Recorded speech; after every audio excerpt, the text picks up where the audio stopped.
Okay guys, in this video I wanted to review the T-2D Brushless Gimbal.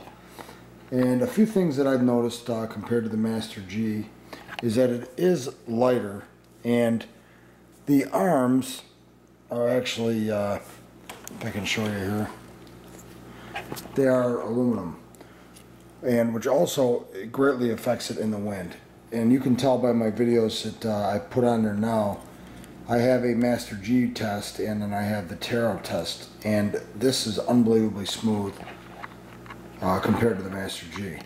Now the only reason this rubber band is on here is for a small 3-cell that I use to power it. But I'll tell you what, these dampeners that are stock they felt really soft in my video when I was putting it together, but I'll tell you what, they do a great job of getting rid of all vibration in the wind as far as that goes.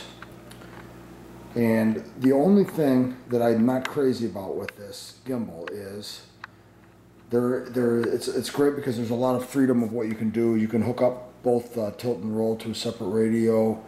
You can have it go back to center on release of the stick, or you can have it be proportional through a VR knob or a slider. And mine is actually controlled, my tilt is controlled with a slider. Now this comes from BVRC, and it also comes with the GoPro plug. The only thing I do not like about this gimbal is the fact that you have to unscrew these two Allen screws to pull the cover ring off around the camera lens. And then the camera just slides out or pulls straight out of there. That's really the only thing I wasn't crazy about. There's very little wander in it, and you have all the controls. So you know, with this plug here, you have two wires on the end of it. One's for video and another one is for power. So you can actually power the camera through your receiver to power the camera, I should say. And it just plugs into the bottom of it like so, and then it still fits neatly in the gimbal. And there's actually a hole on the side, if I can zoom in there. There's a hole on the side here which you can actually put a screw in to lock this plug into the camera. It does fit snug, so you really don't need to do it. So I have this pretty much installed. I'm using the CTR, the center is for the tilt, in the plugs on top, the servo lid plugs.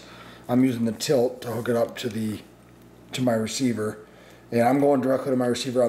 There is a way to do it with the NASA, but you have to just use the signal wire and not the power wire. I think that's the way I'm reading it on RC groups. But let's power the gimbal up and we'll do a little test here. Now also with this gimbal, you'll see a yellow light when it's arming, and if it notices vibration, it won't arm. And when that light turns, you see how the light's yellow there. When it turns blue, and it's blinking, there it is. It's blue and it levels itself, and now we have full control. And you guys can see the angle of the craft there. Full control of the gimbal. And I'll tell you what, we could sit there and watch it and it does not wander at all. What I will do though is I'll get my radio and power it up.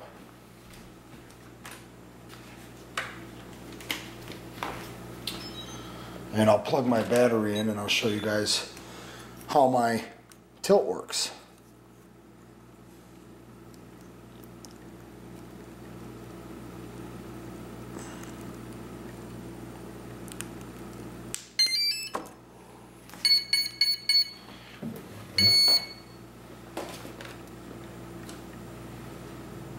Okay, so got the quad powered on, so I have radio signal going to it. And you can see that blue light beep, and that is so I have radio signal going to it. And with the slider, I have hooked up to my right slider on my 8FG, and it is so smooth, and you have really good degree of freedom there. I can go actually past 90 This would be about 90. I can go past it to maybe like 100, 110 degrees back. So, and you can control the speed on that.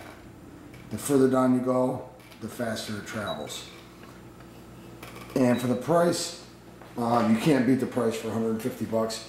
It is ultra stable video, no jello. I haven't had any problems with jello, even in high winds. I'll put on a couple of flight videos at the end of this video so you guys can see some of that. If you have any questions about it, like I said, this is the only thing I really don't like. I'm going to take the power off of it now.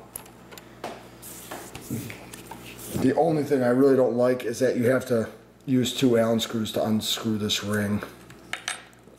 But then once you do that, the camera just easily slides out. And you can just unplug it and the gimbal is ready to roll. So I guess when you're in the field, you got to be careful not to lose the screws. But I always leave the gimbal. One thing to answer your guys' question, you can take out the SD card while it's in. If it's in place just like this, and it is pretty snug in there, I wouldn't fly it this way, but you can take the SD card out. It just takes a little bit of working with your fingers in there, and maybe angle it back a little, and then the SD card will come out, the micro SD. So let me know if you guys have any questions on this gimbal, and I'll tell you what, for the price, you can't beat it. Thanks for watching, guys. Be sure to subscribe. Thanks.